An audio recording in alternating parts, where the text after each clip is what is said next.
Hello. This is Casey Lau. Thanks for joining me on this live session. So I'm going to do a very quick session that is going to answer a question posted by my reader, and it is about commercial properties. So he recently just bought one commercial property, and he's asking my advice whether whether he should get a property manager for it. So if you have any question at all regarding uh, personal finance and money, you can just type in the comment section, post it in the comment, and I will get to it if we have time for that. Okay, without further ado, let me share the screen.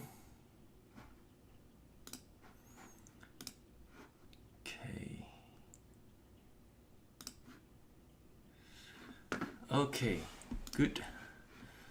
So let's get started. Yep. Good evening, everybody. So if possible, just type in a comment. Let me know you're listening to this. Type in good evening. It's early morning here in the US. So without further ado, this is the question posted. Is there a need for property manager for commercial properties? And this question is actually posted by Andy. So I'm going to read this to you. Basically, he's one of my paid members, and thanks for his support. So he said, I have an inquiry and thought you are the best person to ask these questions. I bought a shop lot, and this is my first purchase. My question is whether I should hire a property manager to run the property, or should I manage myself, but I'm staying in Johor and the property is in Sepang. So do you mind recommending any good property manager in case I have to use this service? So this is from Andy. Thanks, I think it's a good question. And first of all, what we want to know is when you are buying a commercial property, so who are your tenants, right? So this is the burning question. Who will be your tenants? So why do they lease your place? Right, very simple answer. Yes, they want to rent your place because they are conducting business on your place, so they need it to use it at probably office, or they are doing retail, or they're doing restaurant. And mainly the purpose of that to rent a commercial place, shop lot, right, office lot, is to conduct their business. So this is the good news. This is actually very good news. Why? Because advantage number one, you see who will be in the skin, right? Who will be more, I would say, kanjiong lah, doing the property maintenance. So in fact, it will be the business owners who are more responsible than the landlords to actually take care of the properties. And from my experience, I have a few commercial properties, but like maintenance is never my issue. I remember my first property, which is an office lot in Penang. I've never even met the tenant, but of course I have an agent to find the tenant for me. And then the electricity, she went and do it on her own, so I don't even have to connect electricity for her. And then she has been with me in this property for many years, since the beginning. So I just have one tenant all the time, and never an issue. No issue about water leaking or whatever. She will basically take care of that property because she's using it every day for the business. And also advantage number two is that when you have a commercial tenant, the companies, the business, if they are doing very well, they will tend to stay very long, and they'll be a long-term tenant to you, which is something that we actually enjoy as a landlord. So you will have a long-term tenants. This is the second advantage. So back to the question, and he's asking the property manager, do we actually need property manager? So I think the short answer for me is no, I don't need a property manager to manage commercial properties. But I do engage property agent to find good tenants. So agents are very good. You have to find you have to engage agent, a good agent, real estate broker, real estate negotiator. They'll find you good tenant, and that's worth paying for. So compare, if you compare to residential property will be the turnover is quite high, so it's quite frequent, especially if your markets are like tenants, are like students. So if you have properties, close to university or college, and all your tenants are students, they tend to change, and they tend to change pretty fast. Like sometimes every year you have new tenants, and every year you have to pay your property agent to find new tenants, and then also they don't take care of your property very well, so a lot of maintenance to do. Every time they move out, you will have to do some maintenance. So that's the plus point of having a commercial property, when tenants management is really not a big issue at all. So as long as you find a good business that is doing business very well, because they also in the same interest with you, because they want to make money by opening their business at your premises, and they want to make money and they want to be successful. So if they are successful, they will stay for a long time, and you will have a long-term tenant without headache. Okay, so furthermore, and then Andy is asking, okay, good, very useful tips. So how do you screen the tenant to know whether they are good paymaster?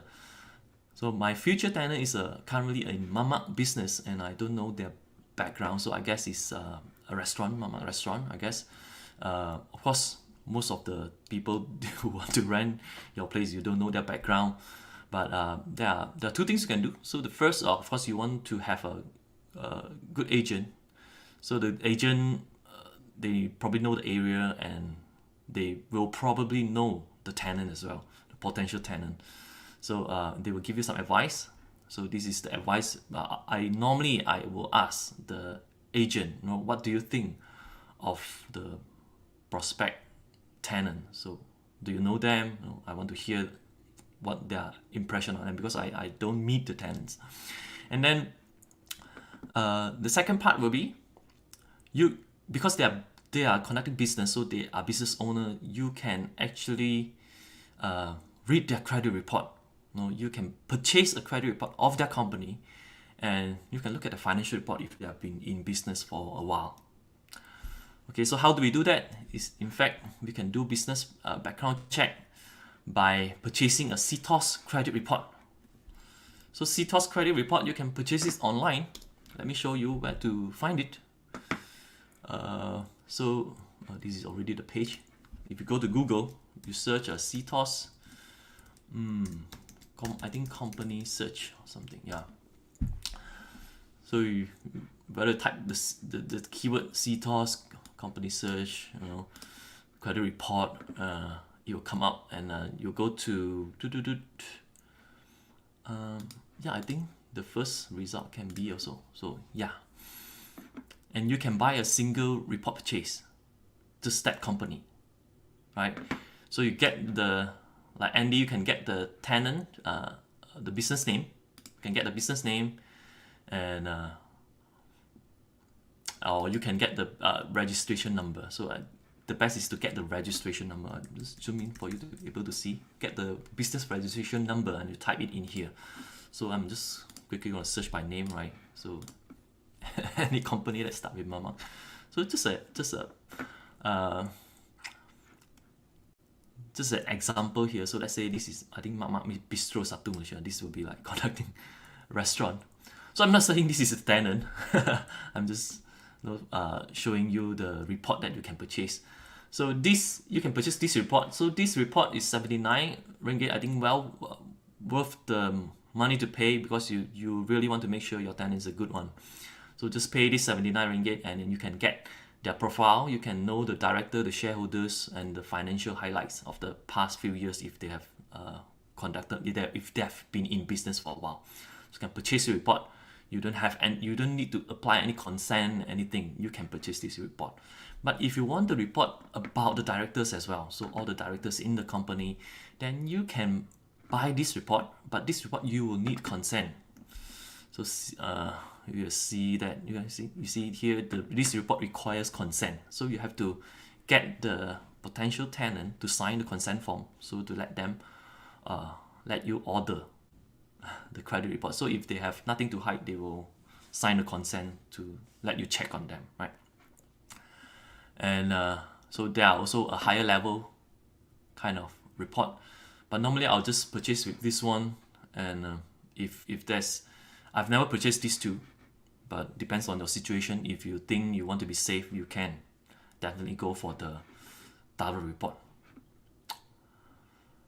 Okay, so that is all from me. Do you have any questions?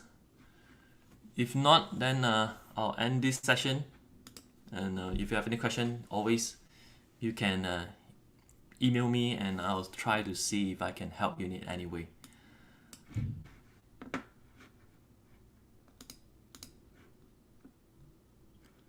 Thank you very much. Today, I would like to introduce this book written by our famous personal finance author, educator, and blogger, Casey Lau. This book explains concepts and many tips that can be easily applied into your personal finance. Hey, what you all doing? Hey, what you doing? Hey, actually, what you all doing? Casey Lau's amazing promo. You only need to spend 15 minutes reading this free money tips ebook.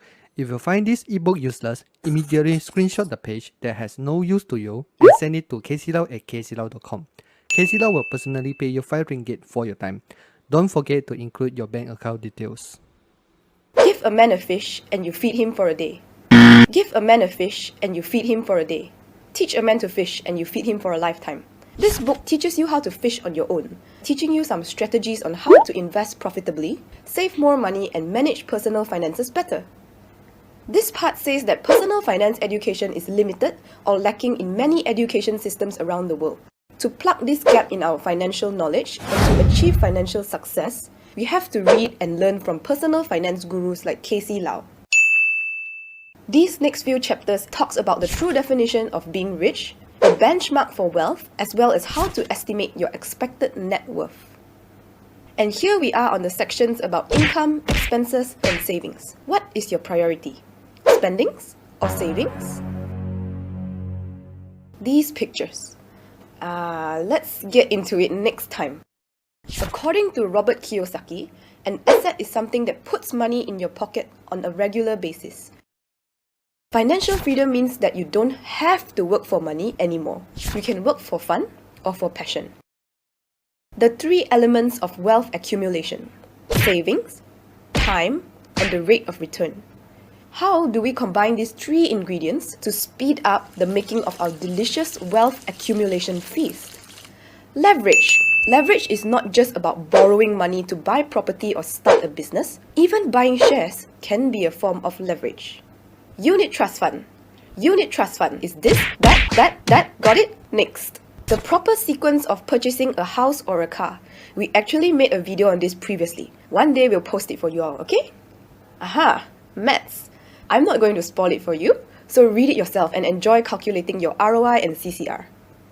Casey Lau shares 9 strategies to prevent overspending and save money. The strategies are so simple and doable. What are you waiting for? Make sure you download the ebook after this video. Credit cards, a double-edged sword. The advantage is that it increases your cash in hand. However, if you are not careful, you might fall into the trap of overspending and fall into credit card debt. Okay, now let me ask you, if disaster strikes and people raise money to help the victims, what is this called? Charity or fundraising, right? Now, we know that raising money for charity can be a difficult task. And the greatest worry is that the funds raised are not enough to help the victims. At this point, if people prepared for the rainy days and already raised funds before an unfortunate event happens, when the calamities actually happen, this emergency fund can be sent out to help the victims, right? Isn't this a brilliant idea? Yeah, that's right. This action of preparing for the rain is called insurance. What? Alright, and we have briefly gone through the whole book. Huh? You feel that I skipped so many parts and breezed through most concepts?